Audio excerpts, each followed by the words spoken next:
Hello beautiful people, my name is Jane and welcome back to my channel. So today what I'm going to be talking about are the little things that mess up your relationship or the little things that ruin your relationship. Now this is 2020, right? And I know a lot of people are acting like relationships are not all that important. Like, I don't need love in my life, I don't need the man, I don't need the girl and all that. But at the same time, we can't deny the fact that we are still obsessed about it. It's in our nature to want companionship, to want to be with somebody, right? If you're already in a relationship and it's not really going great, or it's going great and you want to keep it that way, I suggest you stick around for what I have to say in this video.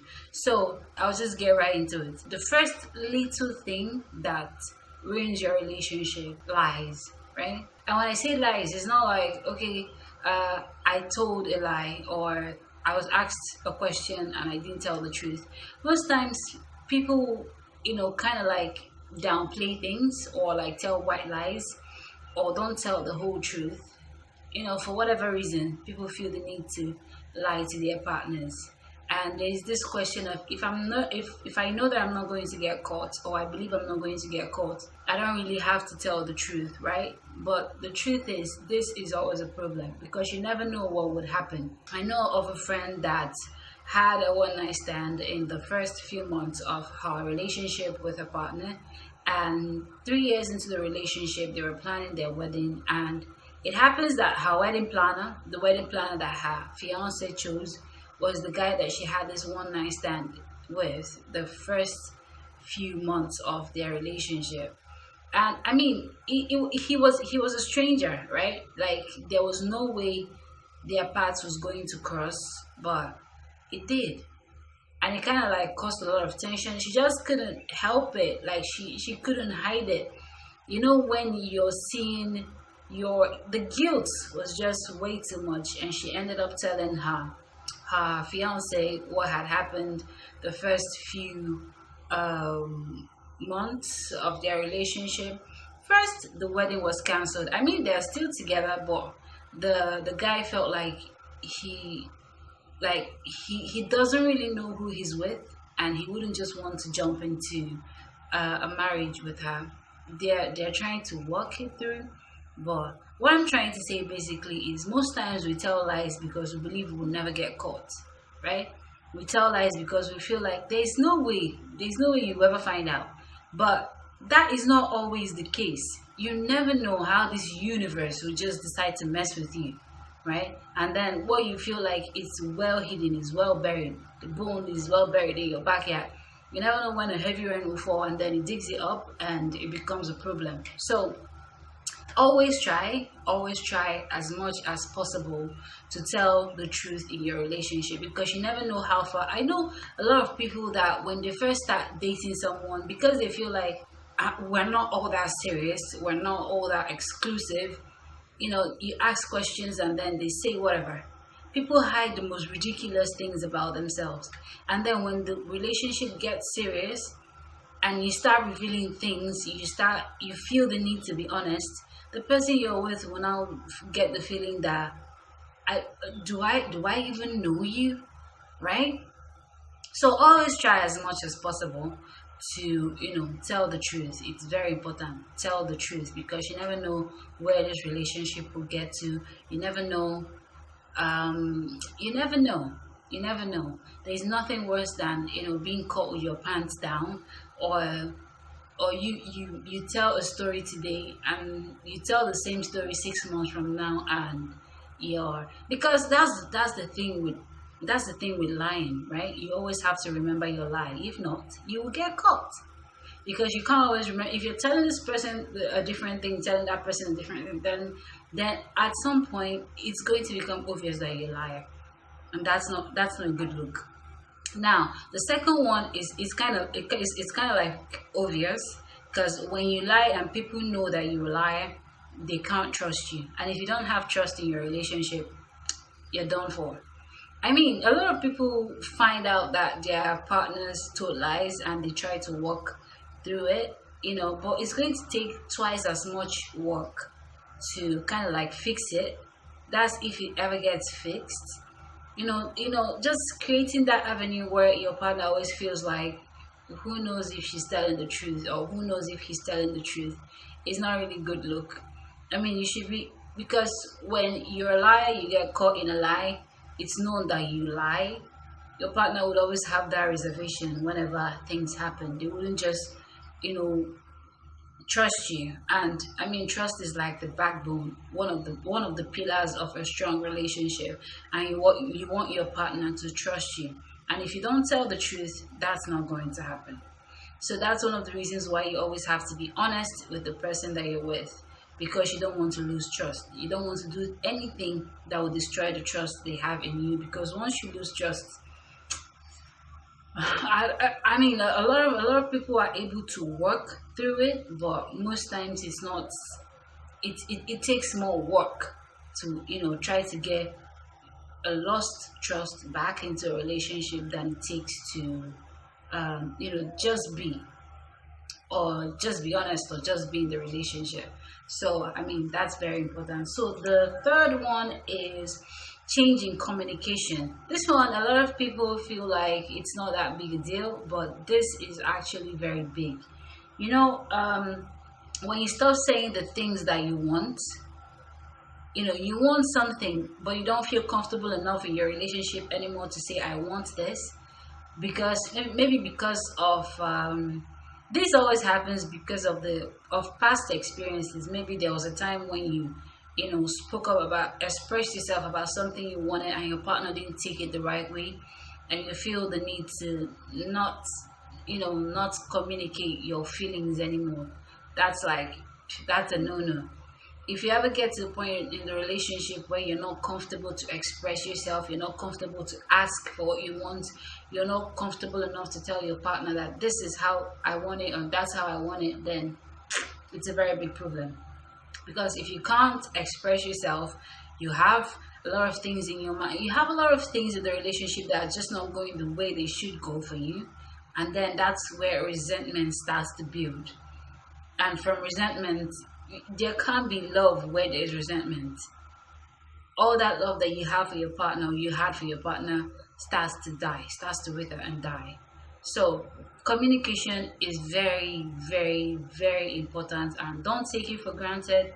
And you, the partner, when your partner is telling you something or trying to communicate something to you, you have to be interested in what he or she has to say. The moment when you start losing interest in what your partner has to say to you, she's talking to you and you're like making faces or trying to make her feel like what she's saying is not all that important, or he's trying to tell you something and you're just like, oh, can you just shut up? I mean, at that point, it's like the relationship is not even that important to you both anymore. So first, you have to be able to express yourself, and the person that is being spoken to also have to show interest in what the other person has to say. I mean, for me, basically, I believe this is what love is: being able to communicate, being able to express and understand what it is that we're trying to say or we're trying to do. I mean, it goes a long way in molding your relationship into what it is supposed to be. The next one is passive aggression. I mean, this one kind of like comes a little it comes close to communication, right? Because when you're not able to express yourself and you have all this resentment, a lot of people are not very vocal. They try to keep a lot of things in. When people are like, it's not that big a deal. 70% or more than 70% of the time when people say it's not a big deal, it's actually a huge deal. And women do that a lot. Women do it a whole lot because she doesn't want to appear a certain way, because she doesn't want to seem, like she's nagging or she's complaining or she's being a certain way. She kind of like downplays things when, no, it's not that big a deal. Well, deep down inside, it's actually that big a deal. It is a big deal. So when passive aggression is not, it's manure for resentment, right? When if you don't like something, it's not always easy. Like, I have to remind myself of these things every day of my life. It's not always easy, but it's making the effort to know that if I don't sort this out, like, passive aggression is not going to help anybody. basically. It's not going to help me, it's not going to help you, it's not going to help the relationship. Like if I'm not being honest about my feelings are not just going to go away. It doesn't have a switch that I can switch on and off and everything is okay. No. So if I'm not being honest about my feelings, if I'm not being honest about my emotions, that's what we need to know today. That passive aggression helps nobody. Even though you might feel like it's pretty, it's better. That way it's like, oh, I'm so cool, I never get angry. The day that you would get to your breaking point, you're going to explode. You're going to be like a bomb. You're going to explode, and at that time you won't have any control over the situation anymore, because you've just gotten to that point. And this is something that if you had addressed it earlier, it wouldn't have gotten to that extent. So that's the whole point of, not being passive aggressive, but trying to, like, I mean, it also has a lot to do with the person that you're with. But like I said earlier, that's what love is. I have to be comfortable enough to, be me and not like try to downplay things for your benefit. The next one is laziness. This one is both on the men, on the women, everybody, right? When you're asking somebody out, you the guy, you're putting in all this effort, you're going on a date, you make the effort to dress nice, to smell nice, to ask her what it is that she wants, what the kind of places that she'd like to go to. You make plans to cook for her, to have her come over so you can cook, and you're being all attentive and romantic. But once you guys start dating, it's like all that goes away. Like there's no you don't there's no excitement anymore. You don't put in the efforts anymore. It's like you put in all these efforts, and then when you have the girl, when y'all are now in a relationship, it's like you don't care anymore. You don't put in the efforts anymore. You guys don't even go out anymore. You just in the house. I mean, it's good to get to that place in the relationship where you're comfortable, but don't get comfortable to the extent that there's no excitement anymore. There's nothing to look forward to. It's like we're there, so that's it. I mean, that kind of like kills things for couples, right? And then you're also a woman now, and when you were still out there, when you were single, you were all cute. You used to go to the gym, work out, exercise, get your hair done, get your nails done, get yourself looking all cute and everything. But then now that you've got a man, now that you have a man in your life, it's like you don't do those things anymore. You're so comfortable that you feel like you don't have to. I mean, I'm not saying you have to be glamorous every day. You have to look like you're going for a magazine photo shoot every day. But sometimes just put in the work. Get all dressed up. Take your man out on a date. Go on a date with yourself. Do whatever it is to do, because I believe that when you look good, you feel good, right? Like, get yourself, take care of yourself, all right? Put in the work. Look good for the man that you're with. And also, look good for yourself as well. I mean, don't get so comfortable in the relationship that you don't feel the need to add some excitement into it anymore. It's not just about looking good and feeling good. I mean, also in other aspects. But I'm just going to stop here for now. So the next one, the last one on my list, I mean, there are a couple of other ones, but on this list, the last one on it is cheating in any form or shape. Cheating is a no-no.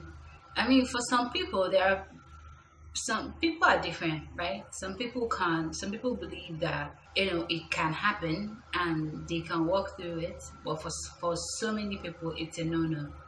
Even the couples that say they walk through it, I mean, it's so much harder, it's so much work being able to walk through a partner that cheated and trying to get from that place of mistrust and hurt to a place of happiness. It's so much work on both sides. And for a lot of people, it's a no-no. Once you cross that line, you never go back. And for some people, most times, people cheat because they believe they will never get caught. That hasn't worked for a lot of people. I don't know how, but somehow this universe somehow always has a way of digging your dirt and like spraying it on your face like manure or something. So don't do it. I'm going to say don't do it, but I know a lot of people will do it, and it's one of the major things that are in good relationships, right? Not being able to value what you have enough to do something you know would potentially mess it up because you feel you're not going to get caught. What if you do get caught? Then what?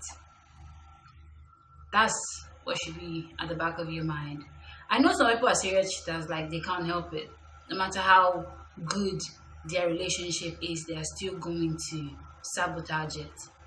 And if you find yourself dating such people, there's a very high chance that they are never going to change because it's not about you, it's not about your relationship, it's about them, right? So if you're somebody that can't really stand cheating, you know, and so yeah, that's one of the things that, you know, that can ruin a good thing. So there are so many other things on this list. There are so many other little things on this list. I hope you enjoyed this video, and if you did, please hit the red subscribe button, subscribe to my channel, like this video, and turn on notifications so you know when I drop new videos. And I will see you in my next video. Bye.